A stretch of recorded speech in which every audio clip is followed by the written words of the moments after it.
managano kayo sa kapayapaan at dalhin ninyong liwanag sa inyong mga paglalakbay ngayon at magpakailanman.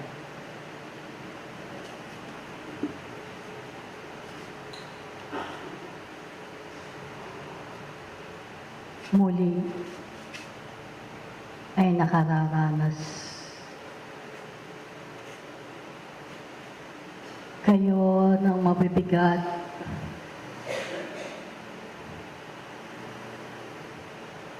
na pagsubok ng panahon. Sa kabila ng mga bagay na ito, ay laging tinatapi ang inyong mga sarili upang makatugon sa dakilang tungkulin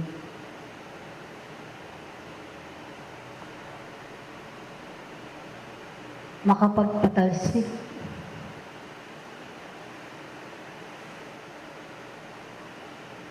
ng mabubuting kaisipan, higit sa mga nilikhang dumaraan sa mahigpit na pagsubok ng panahon. Ang munting dalangin na magmumula sa karugtuban ng inyong mga pagkatao, ang pagpapatalsik ng kaisipan sa alangaang na siyang magbibigay asa at makaramdam mga inyong mga kapatid sa kabila ng kanilang pagtaghoy at pagkahapis, ay maramdaman sa kanilang sarili hindi sila nag-iisa. Di man ninyo nadarama, di man ninyo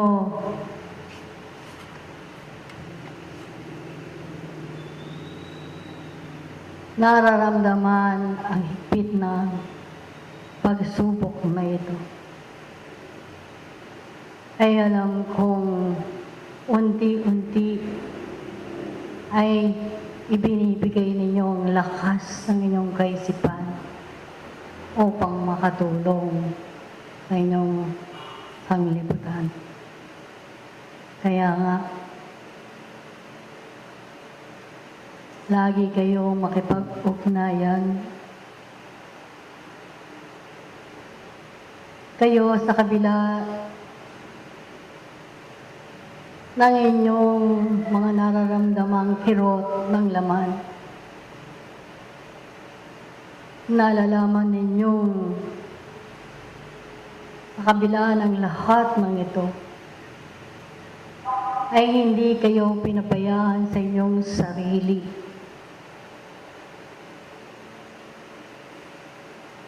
At unti-unti ninyong naunawaan ng mga pagbabayad utang ng tao ay kinakailangang kanyang sulitin hanggang sa kahuli-hulihang beles ng kanyang pagkakautang. Sapagkat sa katotohanan, ang inyong pagbulusok, ang inyong pagkasilang sa ibabaw ng lupang ito ay isang kahandaan ng inyong mga kaluluwa sa paraiso ng ating Panginoon. At sa kahandaan at pagharap sa maraming pagsubok o biyaya, ay kinakailangan nga kayong makaunawa ng lahat ng samahan dulong sa tao'y pangangailangan ng kanyang diwa upang dito'y magkaroon siya ng malinaw na pag-iisip, magkaroon ng kapayapaan sa kanyang damdamin at kalooban.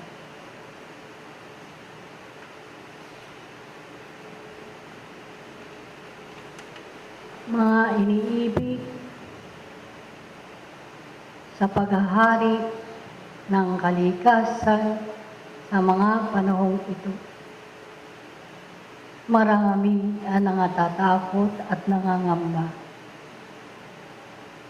Subalit ang isang mag-aaral at matalinong mag-aaral ng panahon.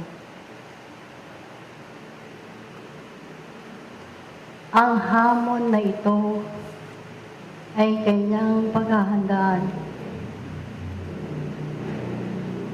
sapagkat tunay nga itong makapagbibigay ng mabuti sa kanyang sarili sapagkat ito ang mga bagay na magpapahandulong sa kanya upang mapalapit sa Diyos na kanyang sinasampalatayanan. Pinadadama sa inyo ang mga sakit ng laman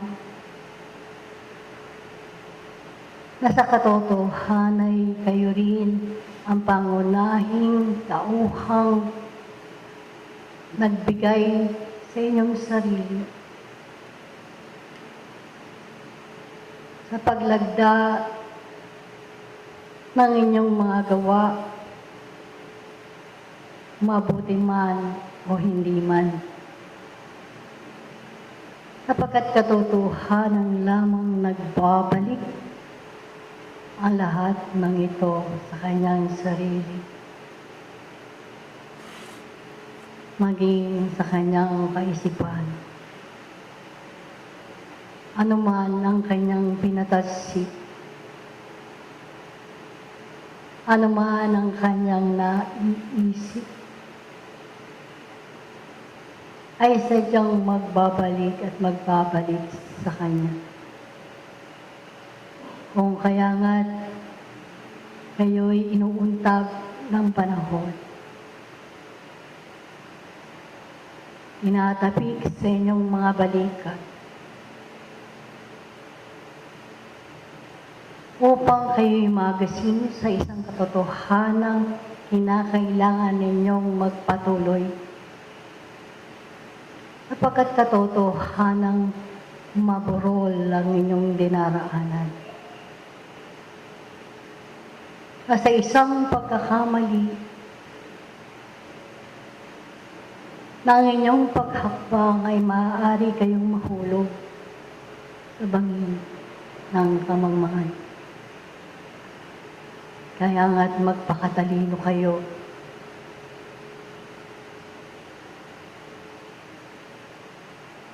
Damihin ninyo ang inyong mga sarili. Suriin ang inyong kaisipan.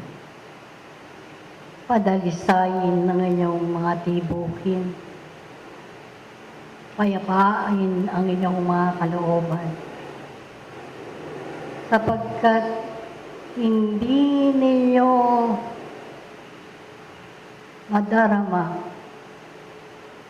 kung wala kayo ng kapayapaan sa inyong sarili at kalinisan ng inyong kaisipan. Sapagkat naroon ang maraming nagsasaling bayan sa inyong kaisipan. Maraming alalahanin sa inyong mga damdamin at kalooban. Na ang tinig sa ilang ay hindi ninyo marinig. Sapagkat kayo ay maraming kabalahang iniisip at ginagawa kapatagan ng lupa. Subalit, habang kayo'y nagpapatuloy na nalandasin ang sangdaan patungo sa kasulungan ng inyong mga ako, ay unti-unti kayong maghabi na mga punit-punit na kasiraan ng inyong mga ako. Unti-unti ninyong linisin ang inyong kaisipan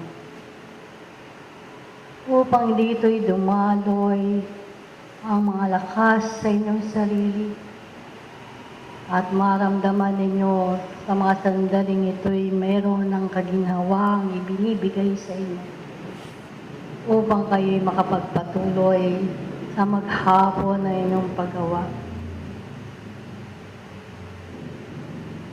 At patuloyan ninyong makilala kung hanggang saan na nga ang naabot ng inyong mga kakayahan. Saan kaya kayo dinadala ng inyong mga nagagawa at naiisip? Ang panahon sa kasalukuyan ay isang paghamon upang maramdaman ninyo na ang biyaya ng Diyos ay laganap sa lahat ng daigdig at patuloy na nagaganap ang mga pangyayari sa kapatagan ng lupa upang maramdaman ninyo ang kahingian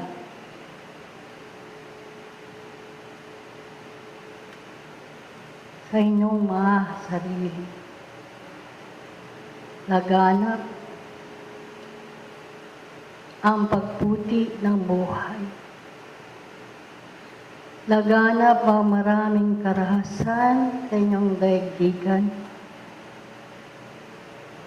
at nangangailangan ng maraming kawal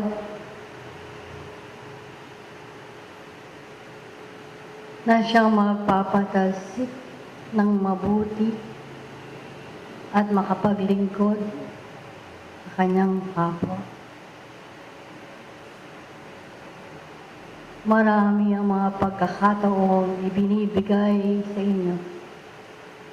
Samantalahin ninyo ang oras at saglit sapagkat ngayon ang inyong tangan, ang mamaya'y hindi na. Kaya nga't kung marami pang pagkukulang ang inyong mga sarili, ay lalo kayong magsikap na hanapin ang magpapasigla at magpapatibok sa tunay na hangarin ng inyong mga pagkatao na siyang magbibigay sa inyo ng kaluwalhatian. O kaya nga't ang katapatan, ang katotohanan na inyong ibinabandila ay inyong isagawa sa lahat ng panahon sapagkat ito ang magbibigay sa inyo ng pagpapatuloy hanggang sa huling yugto ng inyong buhay sa lupang ito.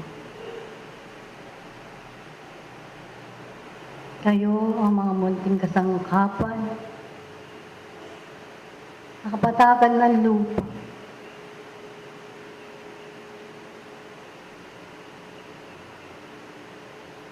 Na siyang magtatanim at maghahasik ng mabuti at magbibigay ng mabuting bakas na iniiwan sa inyong likuran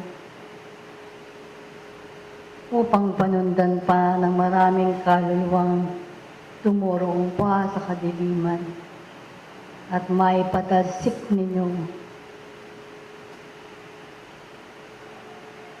ang inyong mga sarili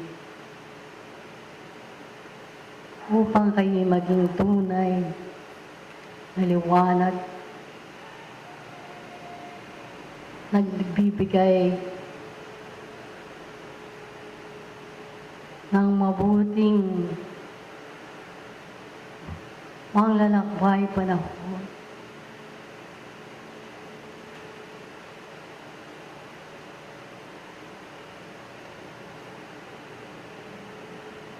Na ang hamon ng buhay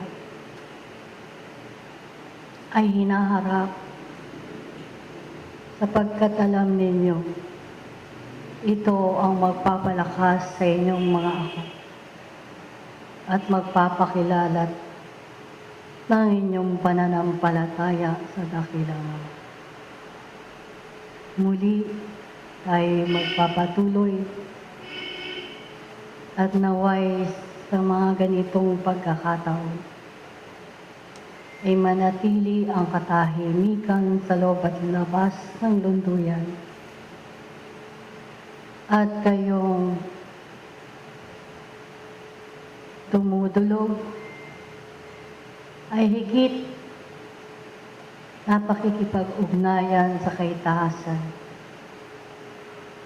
at ang mahigpit ninyong pananalangin upang sa inyong pagkalikmo